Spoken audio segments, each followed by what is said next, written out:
Anime fans அனைவருக்கும் வணக்கம். இன்னைக்கு நம்ம 10,000 வேர்ல்டு எபிசோட் 316 317 தான் பார்க்க போகிறோம். ஸோ போன எபிசோடில் எங்கே முடிஞ்சிருக்கோம், ஒருத்தன் அட்டாக் பண்ணோன்னு வந்து சம்மடி வாங்கியிருப்பானா, அவனோட அந்த டிவைன் தண்டர் ஸ்வாடை நம்ம ஹீரோ ஈஸியாகவே உடச்சிட்டான். இப்போ நம்ம ஹீரோ கேட்குறான், உன்னோட பவர் அவ்வளோதானா அப்படின்னு கேட்குறான்ப்பா. அவனுக்கு கோவம் வந்துடுச்சு. மறுபடியும் சார் என்ன பண்ணுறாரு, டிவைன் பவர் அப்படிங்கிறத பயன்படுத்துகிறாரு. இப்போ கூட இருக்கிற பக்கி வாயை வச்சுட்டு சும்மா இல்லாமல் பயங்கரமாக பெருமை பேசுது. அவன் மறுபடியும் ஒரு ஃபார்மேஷனை போடுறாங்க. ஃபார்மேஷன் ரொம்ப ஸ்ட்ராங்காக இருக்குது, ஜாக்கிரதையாக இருங்க அப்படின்னு சொல்லிட்டு கீழே இருந்து கத்துறாங்க. நம்ம ஹீரோ என்ன சொல்கிறான், ஃபார்மேஷன்லாம் ஸ்ட்ராங்காக தான் இருக்குது, ஆனால் என்னப்பா பிரயோஜனம், இதை நான் எடுத்துக்க போகிறேன் அப்படிங்கிறான். அவனுக்கு சரியான கோவங்க. மறுபடியும் ஒரு ஸ்வாடை வச்சு அடிக்கிறான். இப்போது நம்ம ஹீரோ அந்த இன்னன் யாங் டெக்னிக்கு குன்பெங் டெக்னிக்லாம் கற்றுக்கிட்டான்ல, அதை பயன்படுத்தின உடனே அது பயங்கரமாக திரும்ப அடிக்குது. இப்போது இதுக்கு முன்னாடி சண்டை போட வந்தவங்கலாம் அட்லீஸ்ட் 1-2 மூவாவது பயன்படுத்தினாங்க. இவன் இதுக்கே பயந்து போய் அங்கேருந்து ஓடலான்னு பார்க்குறாங்க. நம்ம ஹீரோ இந்த முழுசா டெக்னிக் கூட பயன்படுத்தலை, ஆனால் இவன் ஈஸியாகவே பிடிச்சிட்டான்னு வச்சுக்கோங்களேன். இவங்க 2 பேரால் சுத்தமாக நகர முடியல. இப்போ அங்கே போனவன் என்ன பண்ணுறான், ரொம்ப ஈஸியாகவே ஒருத்தன் கதையை முடிச்சு விட்றாங்க.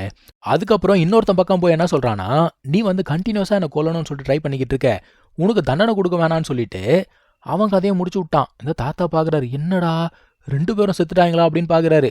நம்ம ஷாவத்தின் என்ன பண்ணுதுன்னா, அவனுங்க கிட்ட இருக்க 2 ரிங்ஸையும் தூக்கிட்டு வந்தது. இப்போது நம்ம ஹீரோ என்ன தெரியுமா பண்ணுறான், அங்கே இருக்க ஃபார்மேஷனை எடுத்துக்கிறான். நான் ஏற்கனவே சொன்னேன், ஒருத்த ஃபார்மேஷனை போடுவான், அதை இவன் எடுத்துப்பான். இப்போ இதில் இருக்க தண்டர் பவரை நம்மளோட டிராகன் முழுங்கும். அது என்ன சொல்லுது, நீ ஒன்றும் கவலைப்படாத, இதில் இருக்க லாவை நான் வந்து ஸ்டோர் பண்ணி வைக்கிறேன், நீ வந்ததுக்கப்புறம் உனக்கு அதை அண்டர்ஸ்டாண்ட் பண்ணிக்கிறதுக்கு நான் ஹெல்ப் பண்ணுறேன் அப்படிங்குது. இவனுக்கு தெரியும் அது எப்படியெல்லாம் பேசும்னு. அதுக்கப்புறம் என்ன சொல்லுது, நீ கவலையே படாத, உனக்கு இருக்கிற திறமைக்கு அந்த சீல் மட்டும் பிரேக் ஆகட்டும், நீ டைரெக்டாக லெவல் 9 வாய்ட் கார்டு தான் அப்படிங்குது. ஐயா உங்கள் என்கரேஜ்மெண்ட்டுக்கு ரொம்ப நன்றி ஐயா அப்படிங்கிறான். இப்போ நம்ம ஷாவத்தின் வந்து கேட்குது, அடுத்து எங்கே மாஸ்டர் போகிறோம் அப்படின்னு கேட்குது. வேற எங்கே, ஸ்ட்ரெயிட்டாக அந்த கோல்டன் கிளானுக்கு தான். அவனுக்கு பண்ண ப்ராமிஸ் அவங்க வந்து மெயின்டைன் பண்ணல. அதே சமயத்தில் இங்கே அந்த கோல்டன் ராக் கிளானில் அந்த 2 பேர் இறந்துட்டாங்கன்ற இன்ஃபர்மேஷன் இவங்களுக்கு வந்துருச்சு. இன்ஃபர்மேஷன் வரல, அவங்க இறந்துட்டாங்கன்னா இவங்களுக்கு தெரிஞ்சிடும். ஏன்னா அவங்களோட ஒரு பேட்ஜ் மாதிரி இருக்கும், அது உடஞ்சிச்சு போல. போகிறதுக்கு முன்னாடி ரொம்ப கான்ஃபிடென்ட்டாக இருந்தாங்களே, ஏன் இந்த மாதிரி ஆச்சுன்னு சொல்லிட்டு புலம்புறான் இவன்.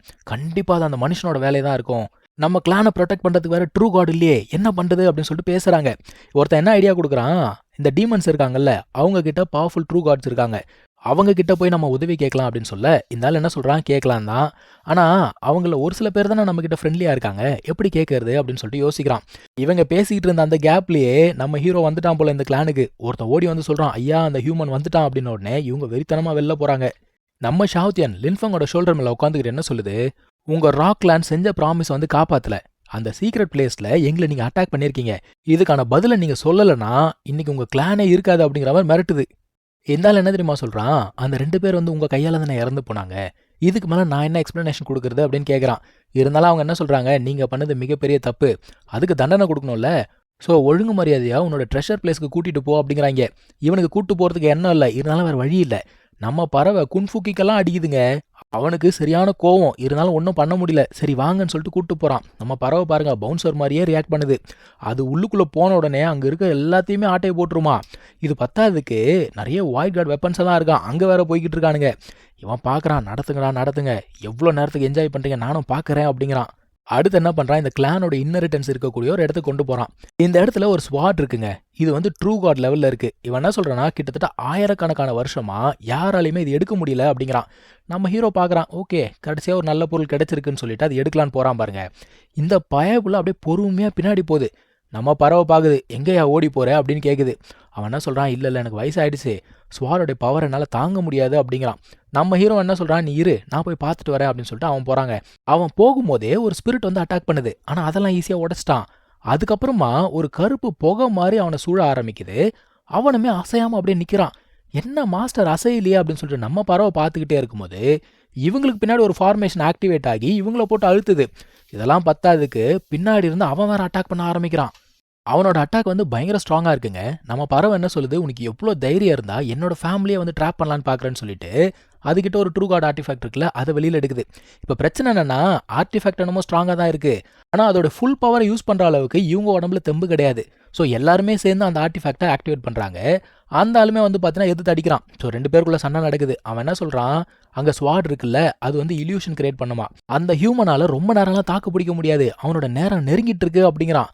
அதுக்கேற்ற மாதிரியே நம்மால் பார்த்தீங்கன்னா இல்யூஷனில் மாட்டிக்கிட்டு இருக்காப்ல. அந்த பொண்ணு இருந்தால அவெல்லாம் வந்து இல்யூஷனில் வரா.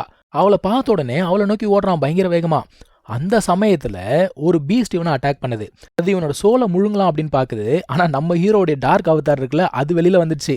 உனக்கு எவ்வளோ தைரியம் இருந்தா என்னோட சோலையே முழுங்குன்னு சொல்லிட்டு அந்த பீஸ்டோட சோலை இவன் அப்சர்வ் பண்ணிட்டான்.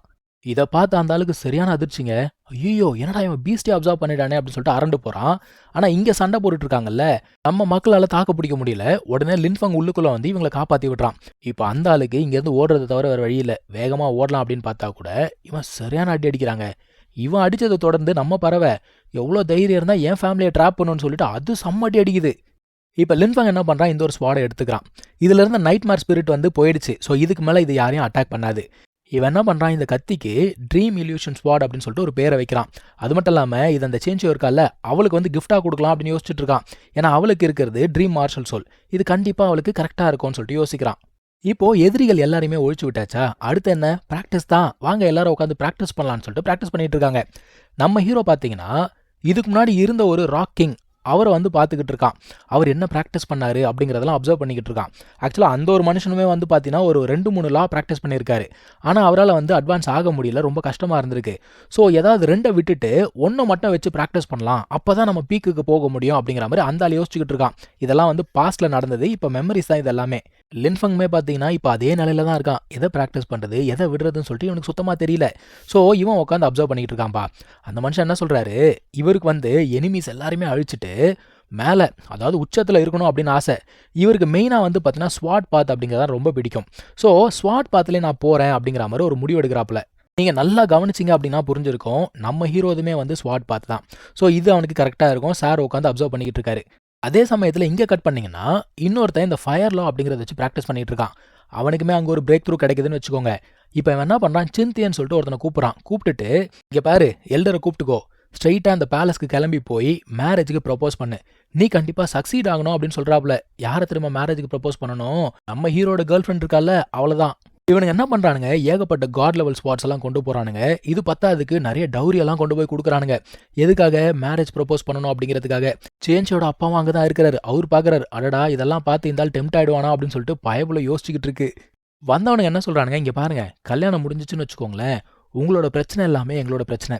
தியன்சி கிட்ட அந்த அதர் வேர்ல்டு இன்னரிட்டன்ஸ் இருக்குல்ல, அதை தேடி எவனா பிரச்சனை பண்ண வந்தான், ஒன்றும் கவலைப்படாதீங்க, நாங்கள் பார்த்துப்போம் அப்படிங்கிற மாதிரி சொல்கிறானுங்க. இப்போ இவங்க சொல்கிறதெல்லாம் நல்லா தான் இருக்குது, ஆனால் இதில் ஒரு மிரட்டலும் கலந்துருக்கு. இப்போ இவங்க முடியாதுன்னு சொன்னாங்கன்னா கண்டிப்பாக தியன்சிக்கு ஏதோ ஒரு வகையில் இவங்களாலும் பிரச்சனை வரும். ஆனால் இந்த எல்டர் என்ன சொல்கிறாரு, இல்லைப்பா எங்கள் பேலஸ் பிரச்சனையை நாங்கள் பார்த்துக்குறோம், நீங்கள் அதெல்லாம் கவலைப்பட வேண்டாம் அப்படிங்கிற மாதிரி சொல்கிறாரு. ஆனால் அவங்க விடுற மாதிரி இல்லை. அவங்க என்ன சொல்கிறாங்கன்னா, இங்கே பாருங்கள், பேலஸ் மாஸ்டர் இன்னொன்று சொல்லி அமிச்சாரு, அதாவது கல்யாணம் முடிஞ்சதுக்கப்புறம் உங்களை வந்து ஒரு சீக்ரெட் ரூமுக்கு கூப்பிட்டு போயிட்டு அதர் வேர்ல்டு இன்னரிட்டன்ஸை தேடலாம் அப்படிங்கிற மாதிரி சொல்லியிருக்காரு. உங்களுக்கு இன்ட்ரெஸ்டடா அப்படின்னு கேட்குறானுங்க. ஸோ இதுக்கு மேலே என்ன நடந்துச்சு அப்படிங்கிறத நம்ம அடுத்த எபிசோடில் பார்க்கலாங்க. தேங்க்யூ ஸோ மச் ஃபார் வாட்சிங். Take care. பை.